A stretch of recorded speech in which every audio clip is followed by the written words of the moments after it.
This is Dr. Roger Green in his teaching on American Christianity. This is session number 13, Slavery in the Churches, Civil War.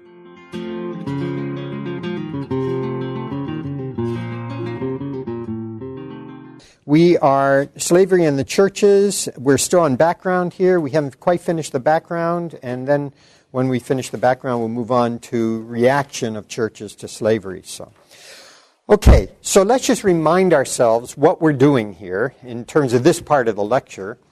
What I'm trying to do is kind of give a chronology of how anti-slavery sentiments and abolitionist sentiments kind of got institutionalized in American life and culture.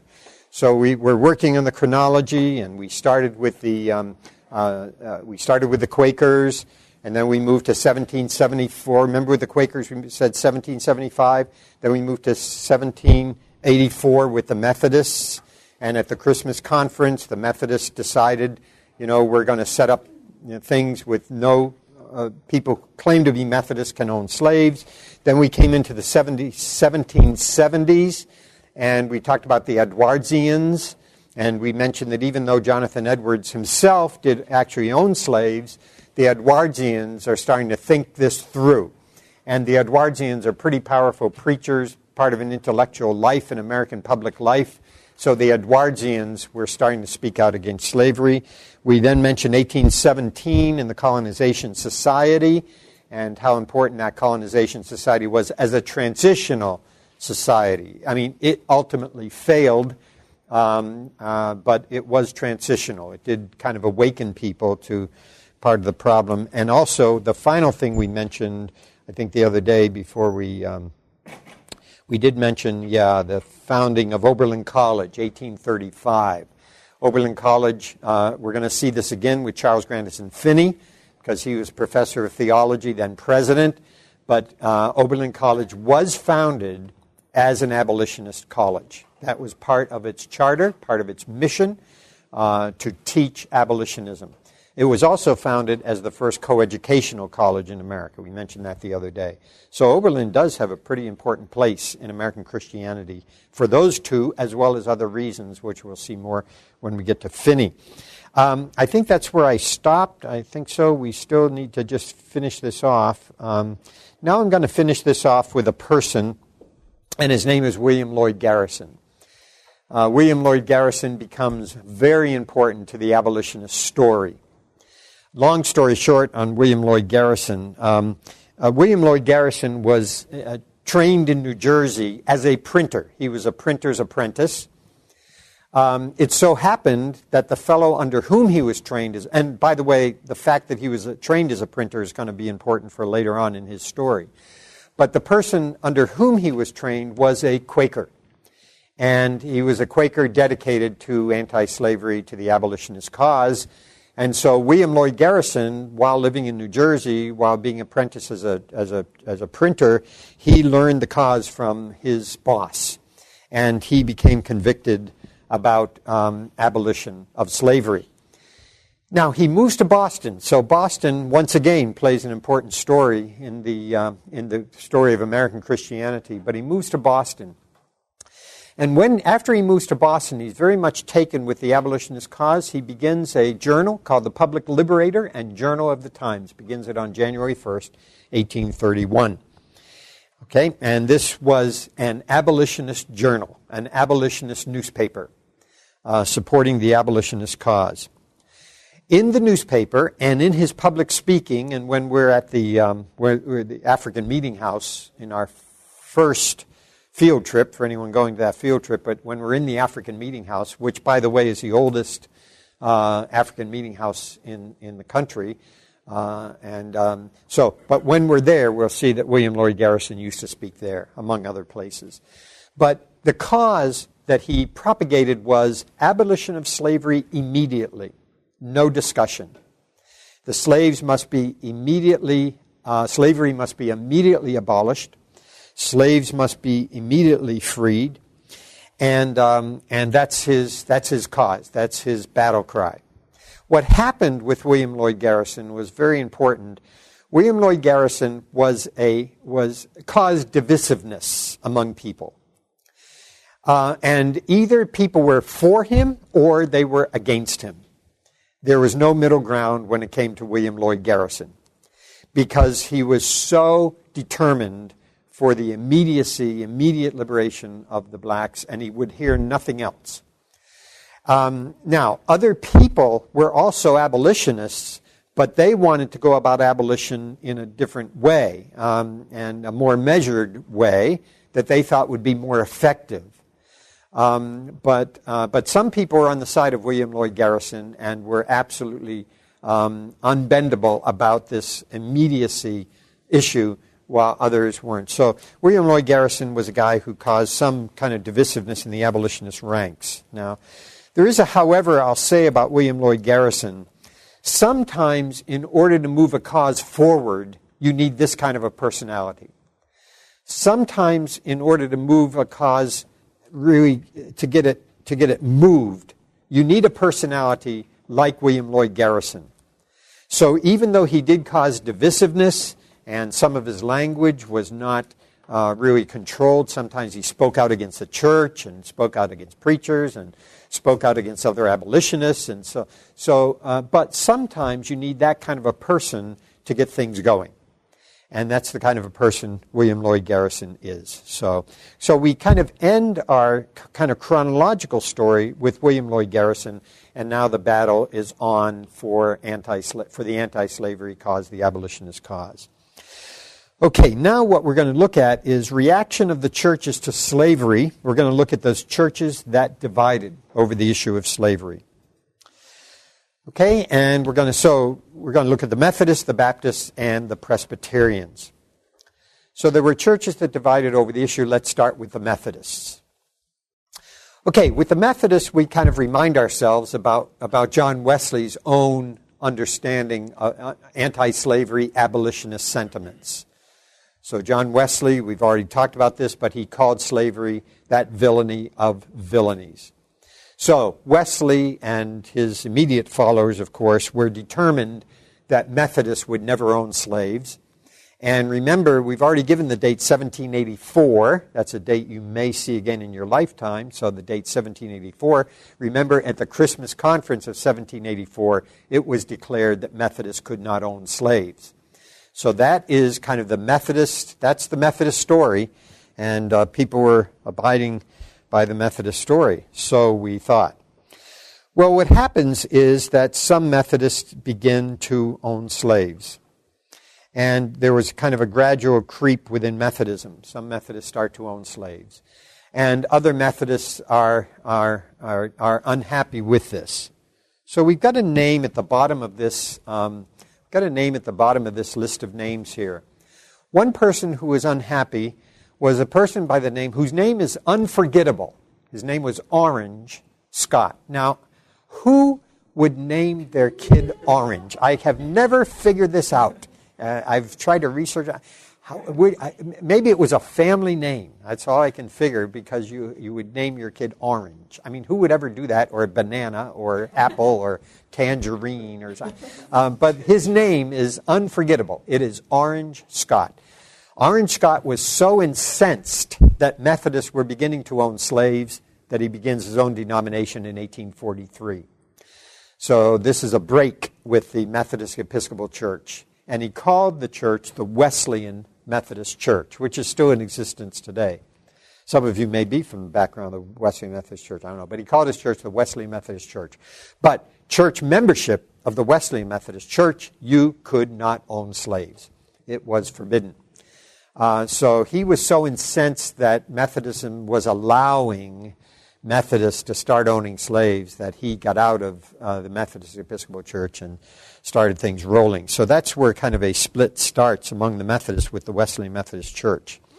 Now, 1844 becomes, now this is 1843, so you've already got another denomination now. You've got the Wesleyan Methodist Church. Now we come among the Methodists to 1844. 1844 was an important date. And the issue was that one of the bishops of the Methodist Church was a slaveholder.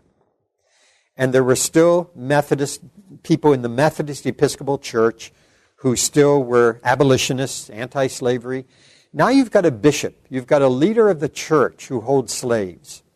And so coming together in conference, there was a lot of debate and a lot of argument about this. Should this be allowed?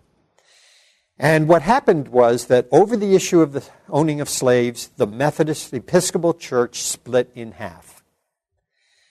And the Northern Church remained the Methodist Episcopal Church, and membership in the Northern Church meant that you could not own slaves. The Southern Church became known as the Methodist Episcopal Church South. And the Methodist Episcopal Church, actually there's a comma there, Methodist Episcopal Church, comma, South. And membership in the Methodist Episcopal Church, comma, South meant that you could be a Methodist and you could own slaves. So what happened with Methodism is it divided over geographically. And so you end up with the Methodist Episcopal Church and the Methodist Episcopal Church South.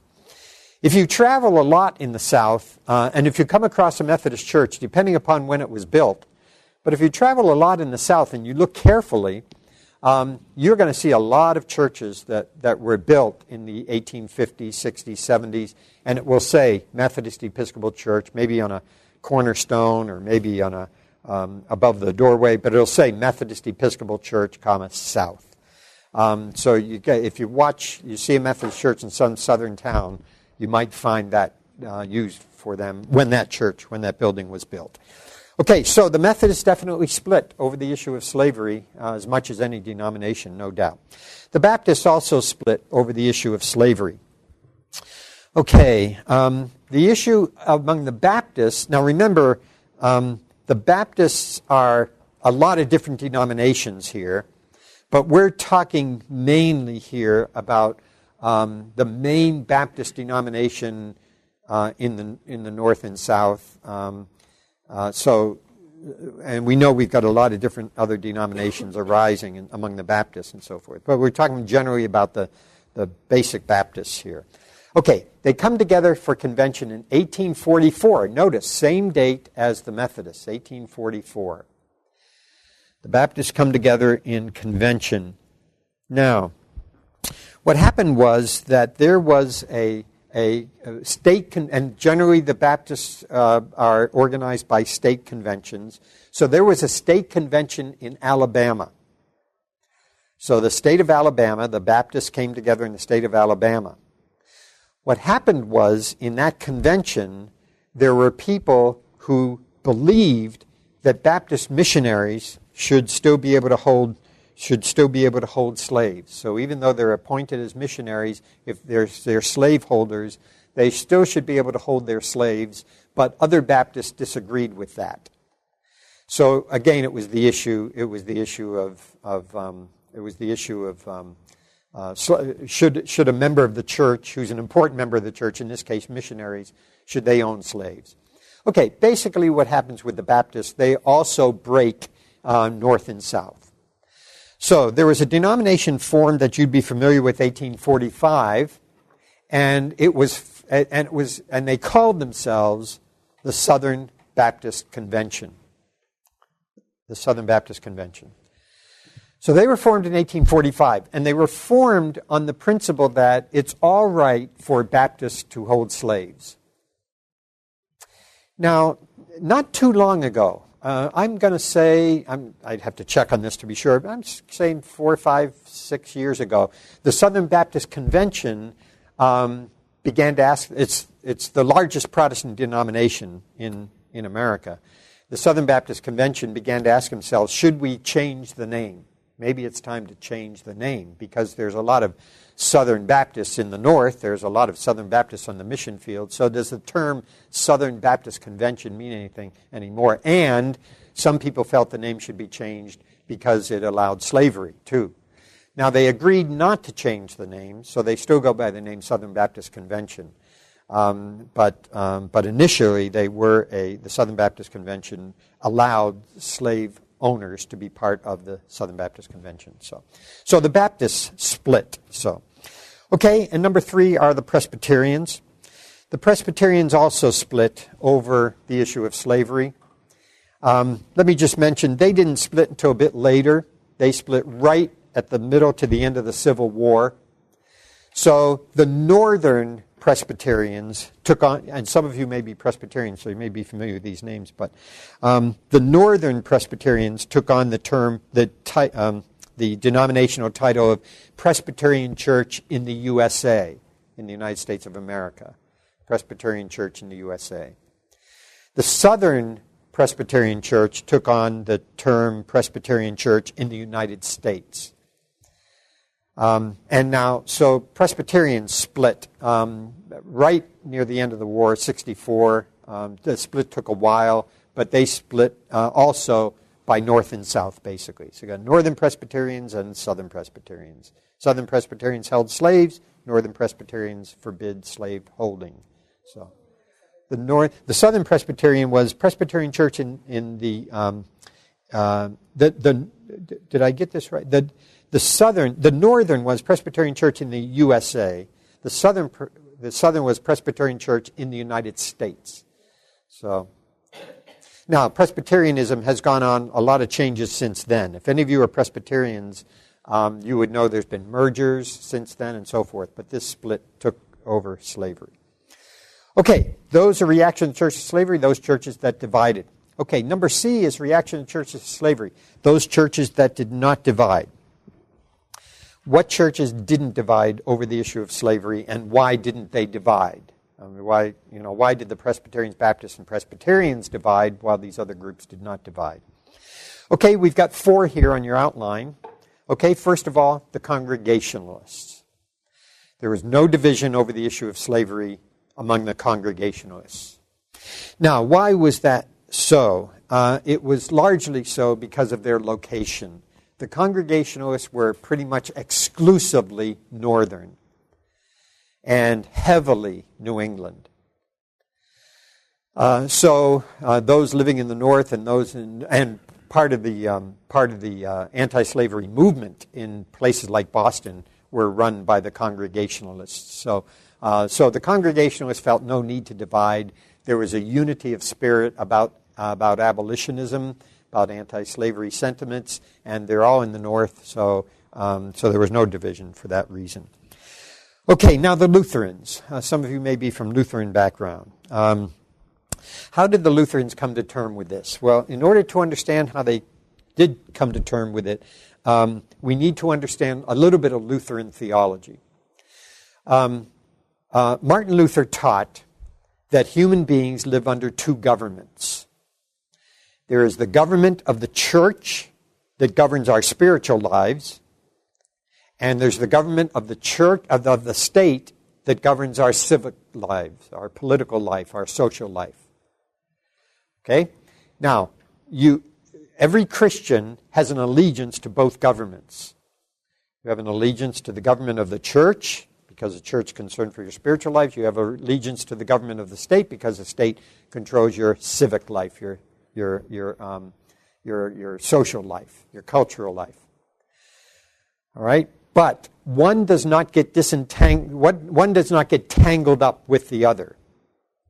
So Lutherans, just by virtue of their kind of theological vision, just by virtue of their theological makeup, the Lutheran Church has decided not to get involved in the issue of slavery. That is a political issue. That's an issue for the politicians. That's an issue for the state to decide. So we're going to allow that to kind of run its course. Therefore, the Lutherans basically the way they came out was basically that each territorial Lutheran group made its own decision. If you were in the North and you decided for abolition, that's fine. No slaveholder, not allowing slaveholders to be members of your congregation, that's fine. If you're a Lutheran church in the South and you wanted to own slaves and the Lutheran church allowed the owner of slaves, that was fine as well. But slavery and abolition of slavery and anti-slavery, that's a political matter. We've got to allow the political life to eventually take care of that. So Lutheranism was basically, make your own decision if you're Lutheran. So, okay, number 3 are the Episcopalians. Remember, it's the Episcopalian Church after the Revolution. It's not the Anglican Church after the Revolutionary War. It's the Episcopal Church.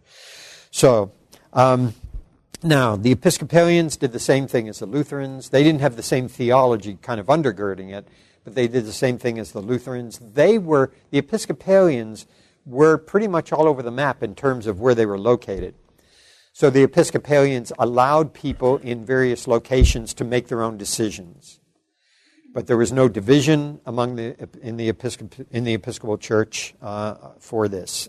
So it was status quo as far as the Episcopal Church was concerned. And if you're Northern and you want to be, if your church decides not to have slaves, that's fine. If you're Southern, your church decides to have slaves, that's fine as well. Now, there's one other small issue that is working at this that we don't talk about much in American Christianity. But it did have a little bit of an influence during this time. And the issue was called the Oxford Movement. There was a movement in England called the Oxford Movement. Okay, long story short on the Oxford Movement. The Oxford Movement in England was a movement among Anglicans to see how close they were to the Roman Catholic Church.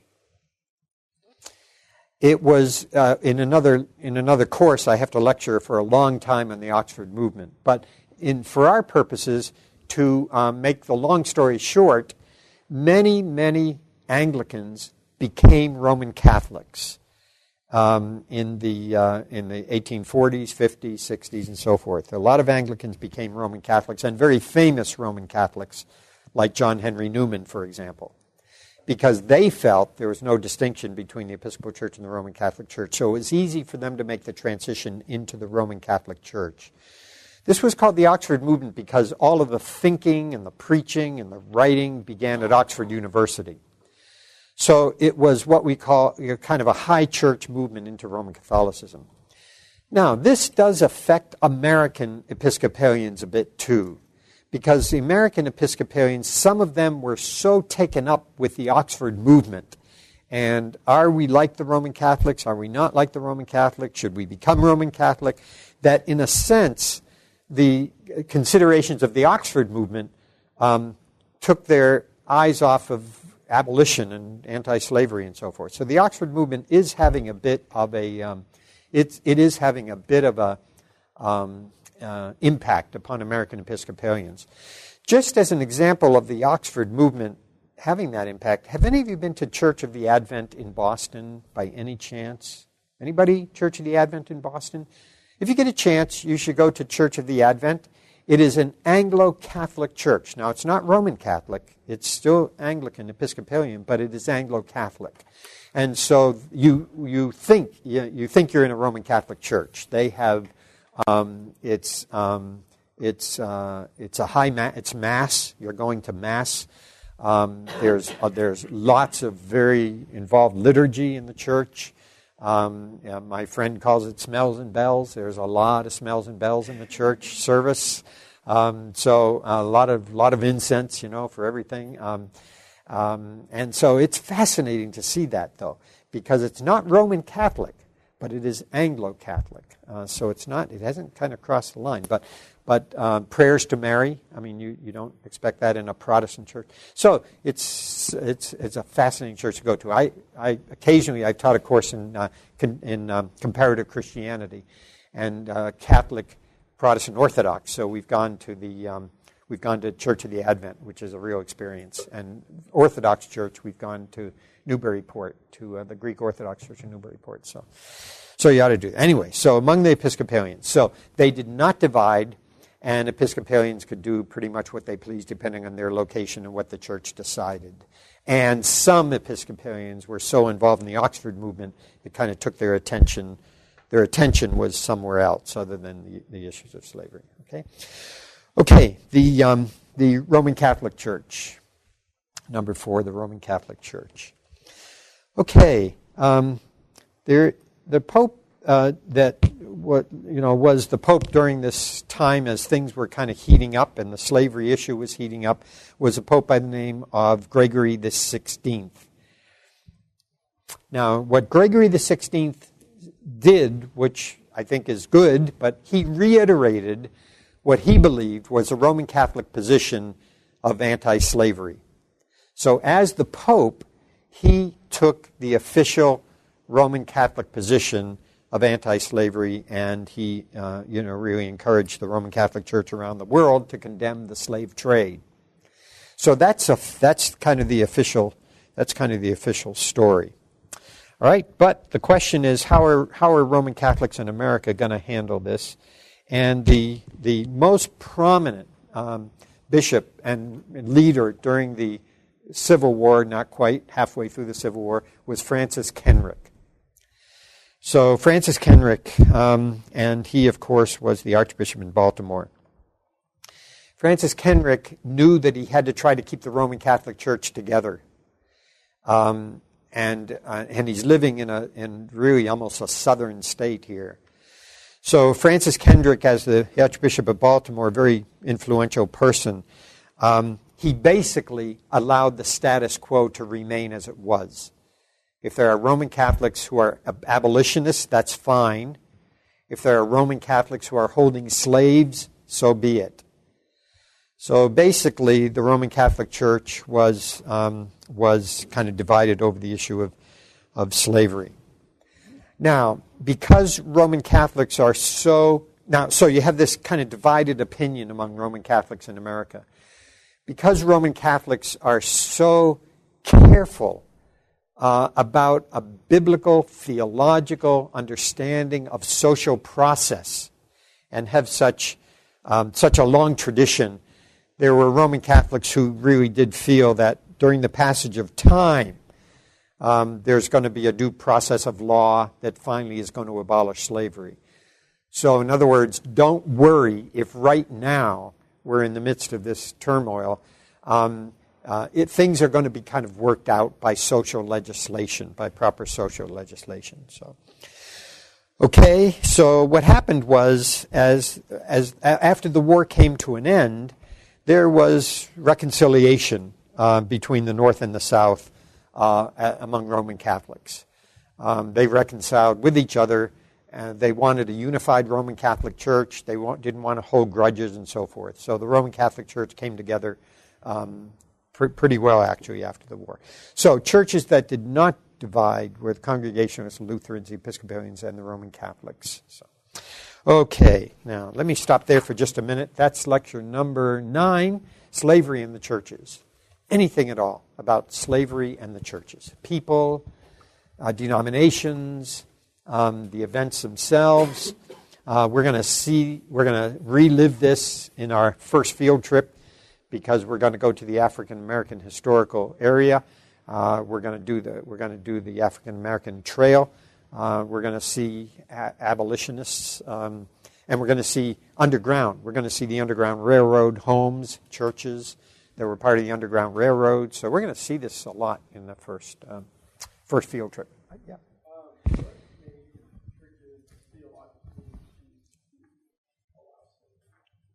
What made churches theologically choose to allow slaves? Right. The basic reason for that was they opened the New Testament and they don't find an outright abolition of slavery in the New Testament. They find Paul. They find it's just recognized that Paul says it talks to the masters how they should treat slaves, to the slaves how they should obey the masters, and so forth. So they don't find an outright abolition in the New Testament. While the abolitionists said, if you read Paul carefully, you're going to see that this is his ultimate. This is ultimate for Paul, and so there's a difference of how they're interpreting the Bible. Yeah. Did the abolitionist churches allow black people and former slaves or even the current slaves to come to their church and be a part of their congregation, or was it still just like really white congregations who were advocating against slavery? Right. That's a good point, and we're going to see this when we actually get to talk about the black church in America. But there were churches that were abolitionists. We're going to see the Charles Street Church. It was an abolitionist church, but blacks had to sit up in the balcony. So the blacks could not sit on the main floor, and blacks could not purchase a pew in the church, and so forth.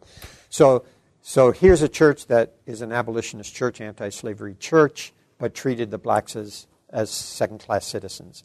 So a group of blacks left that church, and they formed their own church. But they didn't form it as a black church. They formed it as an integrated church. First integrated church in America, and that's called Tremont Temple Baptist Church. So Tremont Temple Baptist Church that you pass every day if you walk the Freedom Trail anyways. And we'll walk by Tremont Temple Baptist Church, but the first integrated church in America. So just because a church was abolitionist didn't mean that it still held full equality. So that's got to come in the passage of time as well. Something else about slavery in the churches here. Anything? No? Bless your hearts. We're doing okay? Okay. Maybe I'll give you a little break. Just a little 5-second break here on Wednesday. And the churches. And I'm going to talk first about religious allegiance. And then we're going to talk about interpretations of the war. So, religious allegiance. Okay. What about religious allegiance? Oh, let me get my next. I'll be right with you here.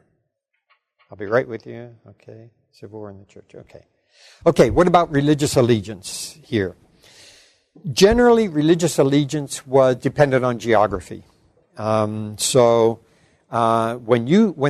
Civil War starts to warm up, the Civil War, remember, is 1861 to 1865.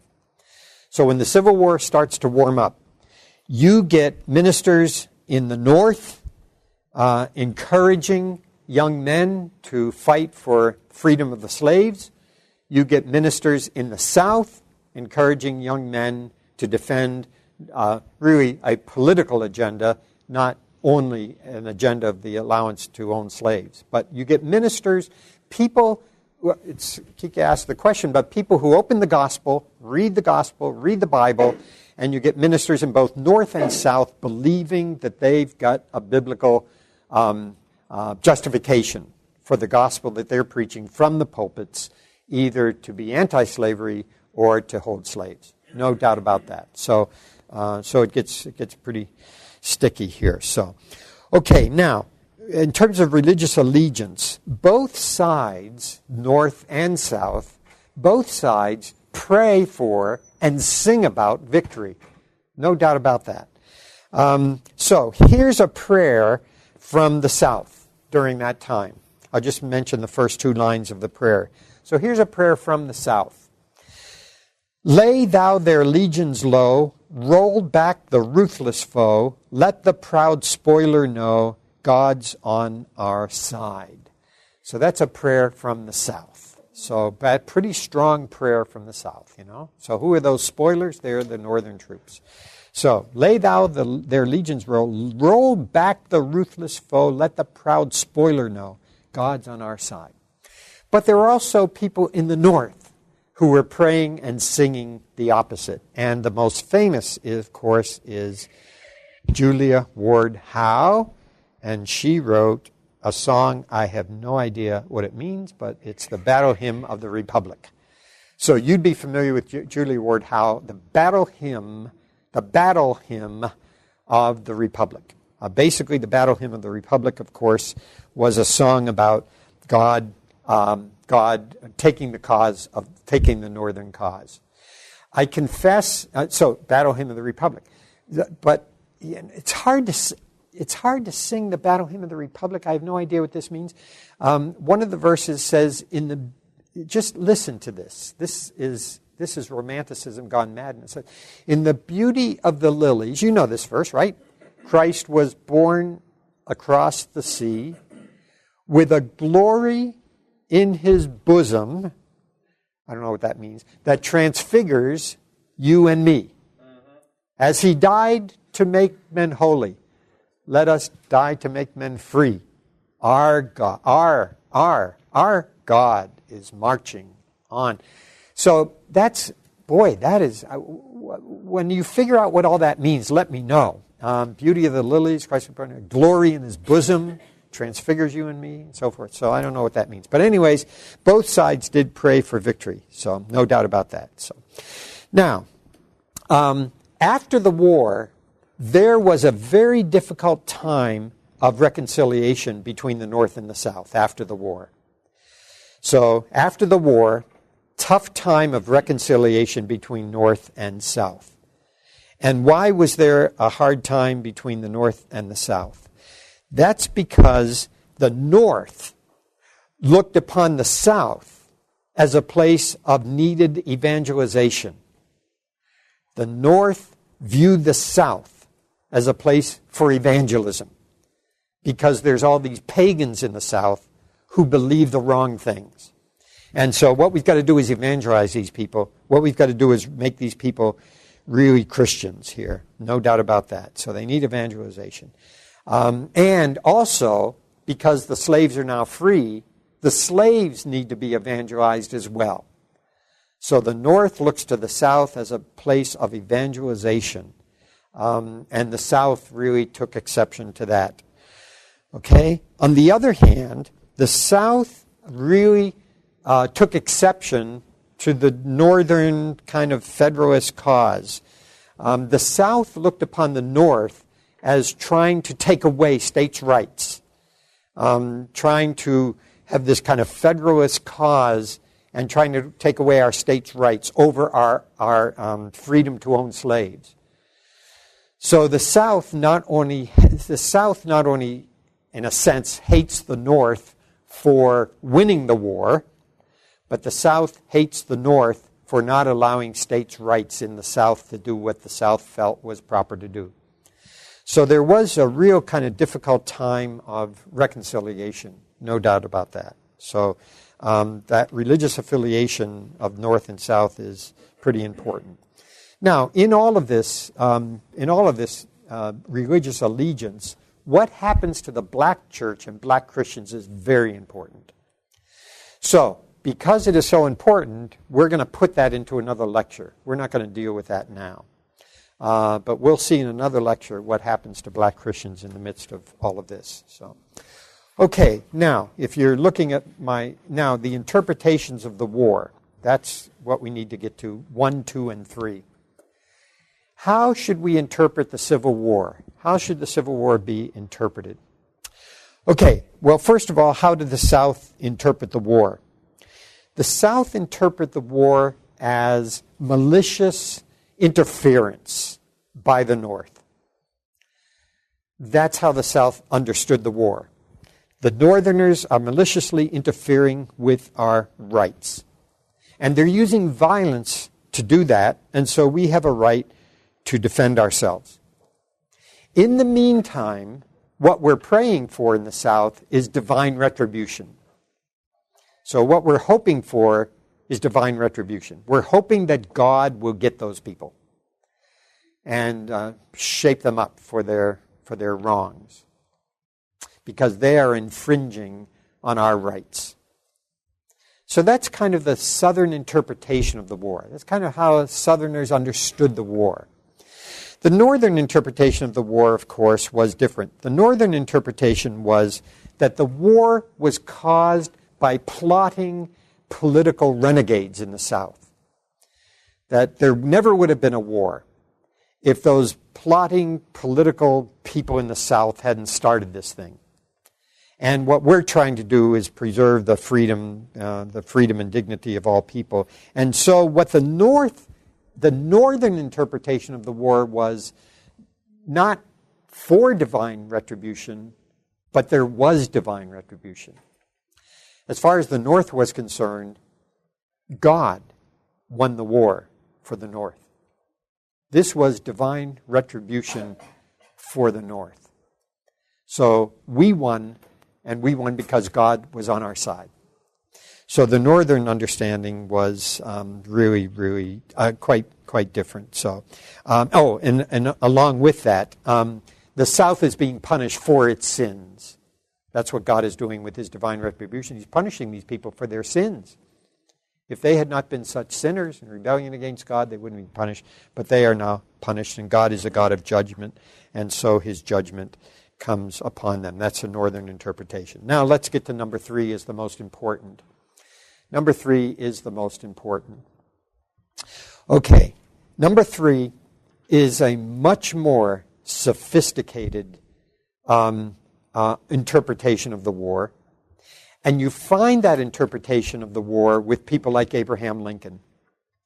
So Abraham Lincoln tries to manage, of course, this whole thing, but Abraham Lincoln had a much more sophisticated, much more nuanced understanding of what went on in the Civil War. Okay, in order to understand this more sophisticated, more profound kind of understanding of the war, there are 3 statements that need to be made here. So here's someone like Abraham Lincoln trying to give a much more profound understanding of the war. 3 statements that need to be made. Statement number 1. Everybody should have a little less confidence that they know the purposes of God. Everybody should be a little less confident that they are absolutely sure that they know the purposes of God. Maybe the purposes of God are more hidden than people are going to allow for. Maybe they're not. Maybe the purposes of God are not quite as open as everybody allows for. So everybody, North and South, all people, should be a little less confident about the purposes of God. That's principle number 1. Okay? Principle number 2 is everybody should be aware of ambiguity in historical processes. History is messy. There's a lot of ambiguity in historical processes. History is not as neat as everybody tries to make it out to be. So that's number 2. Remember the ambiguity. Remember the messiness of history. Remember the world in which we're living. It's a very, very messy world. So let's all admit that, okay? Number 3, everybody should be less assured of the moral purity of their side. Everybody should question the moral purity of their side of the story. They shouldn't be so assured at the moral purity of their side of the story. Okay, so there's 3 principles. Less confident in knowing God's purposes, recognition that history is very, very messy, and also don't be so sure that you know that you have the moral purity that you think you have. Okay, given those 3 things then, the Civil War then could be a meaningful experience for everybody. If everybody took those 3 principles and really took them seriously, the result of that was that the Civil War could be a meaningful experience. We could look back at the Civil War. There could be a meaningful experience for the American people as a whole. Not North or South, but for the American people as a whole, there could be a meaningful experience here.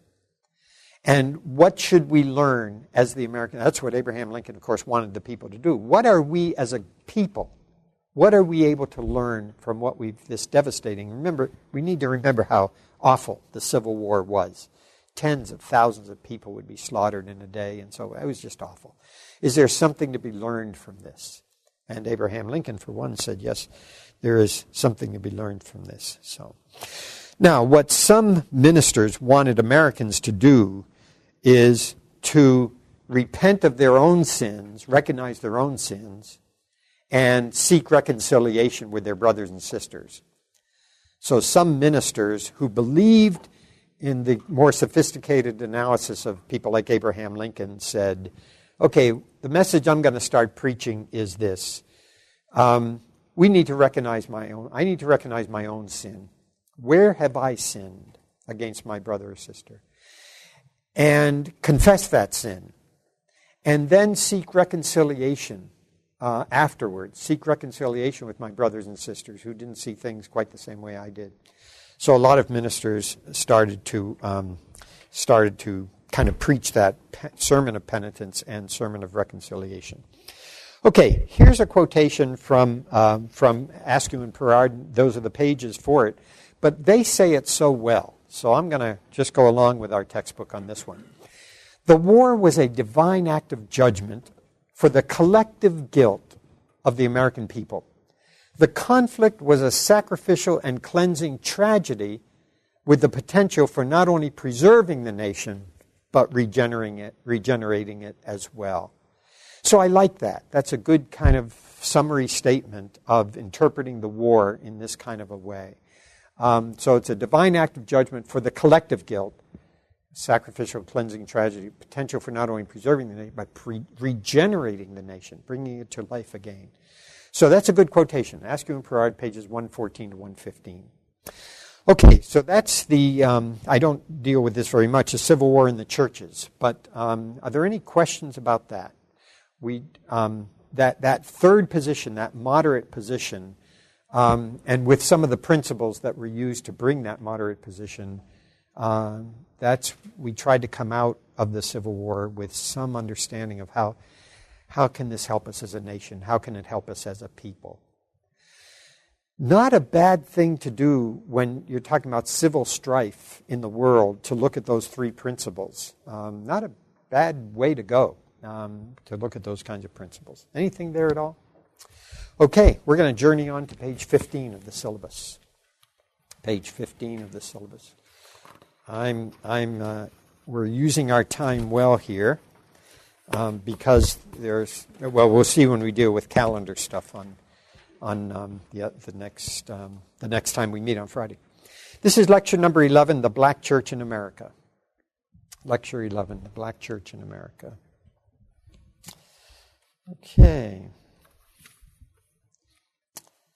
Okay, first of all, we're going to deal with Methodism and see what happened with the Methodists. And I've got some names here I'm going to be giving you, and then I've got some churches I'm going to be giving you. So here we are. Okay, the Black Church in America. Among the Methodists, the first black church in America was formed in Philadelphia. And here is the church's name was the African Methodist Episcopal Church. So this is the first black church among the Methodists. 1814, the African Methodist Episcopal Church. Now notice they've kept the title Episcopal because they came out of the Methodist Episcopal Church. But this is the African Methodist Episcopal Church, formed in 1814 in Philadelphia. Okay, now what had happened was, unfortunately, we say, in Philadelphia, this is a northern city, but in Philadelphia, it kind of comes back to the question that was asked earlier. In Philadelphia, there was tremendous friction between blacks and whites, Methodist blacks and whites in Philadelphia. And so that's kind of a sad story that Methodists would have such friction between them. During this time. And some of it was over the issue of slavery. Some of it was racially motivated and so forth. So there's a group of people who decided group of blacks who decided we're going to form our own church, and we're going to call it the African Methodist Episcopal Church. Okay, very important person chosen to form the church and to be the leader of the church and the first bishop of the church. Here he is on the left-hand side here. This is Richard Allen, one of the most important men in American Christianity. So if someone asked me to give me a list of the 10 or 12 most important people, he'd have to be on my list somewhere, Richard Allen. Okay, so Richard Allen, very, very critical here. So, okay, now, with Richard Allen, he actually is the person who founded the African Methodist Episcopal Church and became its first bishop. But he had previously begun a church for Methodists, black Methodists, called Bethel Church. So he had formed not a denomination, but he had formed a church in Philadelphia that he called the Bethel Church. And it was for black Methodists. But it wasn't a denomination. It was just it was a Methodist Episcopal Church, but it was for black Methodists. So he had already had an experience of black Methodists coming together for church worship with the Bethel Church, which was really very important. So, okay, now when he founds this church, when he begins this church, who do you? And he becomes a bishop in the church, the first bishop of this church. Who do you suppose ordained him? Anybody want to take? And this ordination was very important because it shows that leadership is on the side of the black Methodists who are trying to form themselves into this ordination. So who ordained him to the ministry? Just take one quick guess before we go. Francis Asbury. Francis Asbury was the person who ordained Richard Allen. That is a very important act that Asbury is showing the importance of this black church, black denomination, the importance of this black leader. So this is absolutely critical. So the African Methodist Episcopal Church is formed. So now, just a couple of numbers here. 1860, about 22,000 members. 1860. Okay? So that's not too bad. It was formed in 1814. So 1860, 22,000 members. Okay? 1896, so about 1900, it has almost 500,000 members. So 1860, 22,000. 1896, almost 1900, it's got almost 500,000 members. So the African Methodist Episcopal Church really grew, really developed. This is a picture, by the way, of the original church in Philadelphia. But yeah. Was it one church or was it a Oh, it's a denomination now. So it's a lot of churches. Yeah, it's a denomination. It's spreading. It's got a missionary work and so forth. Actually, the African Methodist Episcopal Church, this denomination, this church was the first, developed the first black magazine in America. And it also developed the first university for blacks in America. So it really was kind of on the move here.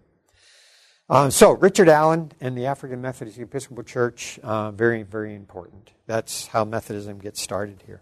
Okay, have a good day. Rachel, come on up. And did you have a quick question?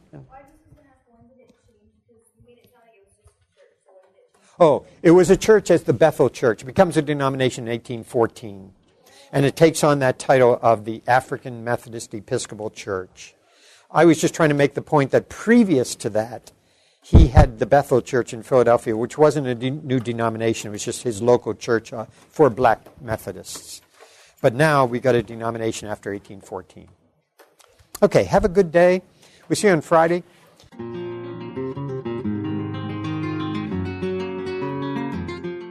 This is Dr. Roger Green in his teaching on American Christianity. This is session number 13, Slavery and the Churches, Civil War.